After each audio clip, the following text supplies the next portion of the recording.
And here it is. This is weightlifting legend right here. 220 kilos.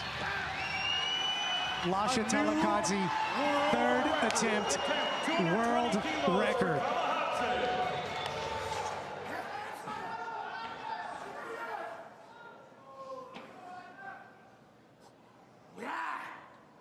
This is one of the greatest feats of strength and power ever seen.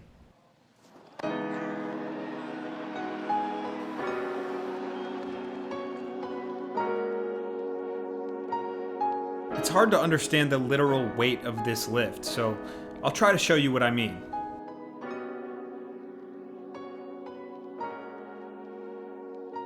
Time to end this little pissing match. I'll beat him here, in his own home. Once and for all, he'll know his proper place in this world is under my heels. Easy, Alex, okay? The point of this video is to point out the technical prowess of Lasha, not just bully my strength levels. Jesus. Anyway, other than the sheer size, power, and strength of this lad, his technique is one of the finest we've ever seen from a male super heavyweight, let alone any male in weightlifting. There is a smoothness to his lifts that is hard to describe without, well, just showing him.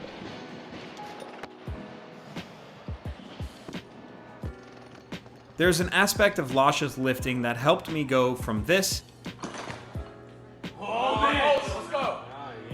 to this.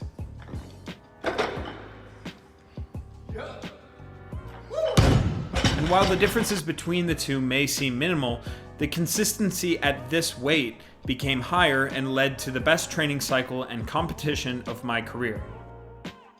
And that aspect was timing after contact.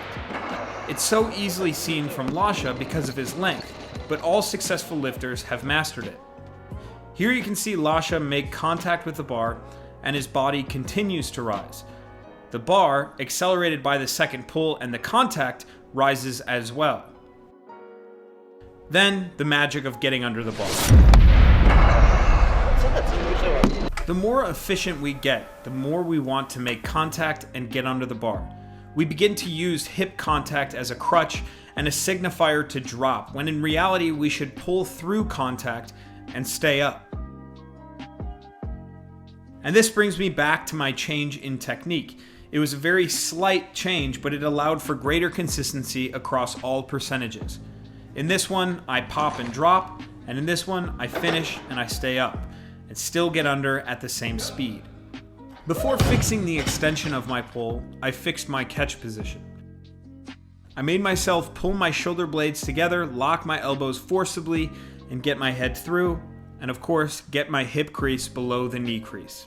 This was my home base. I would simply tell myself, stay up after contact and catch with your head through. This was crucial. I have some videos addressing the bottom position specifically, so check those out as well. As for my drills which help me with this concept, first is my go-to snatch primer. The muscle snatch, the power snatch, and the full snatch. In all of these, I'm focusing on staying up after contact, and it may seem pretty weird to do this with light weights, because at first you'll start to fixate or stop the barbell sometimes above parallel. How noticeable this is becomes less and less as the weight gets heavier.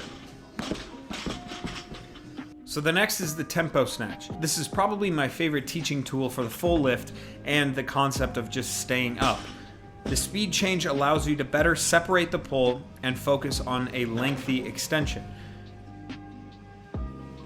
I set up with my shoulders over the bar, my knees forward, I take a breath in, then I push through the floor as if to not shake the weights on a 3-second tempo. I wait until the bar is about midway up the thigh, and then I explode. I stay up after contact, and then I drop into the bottom position.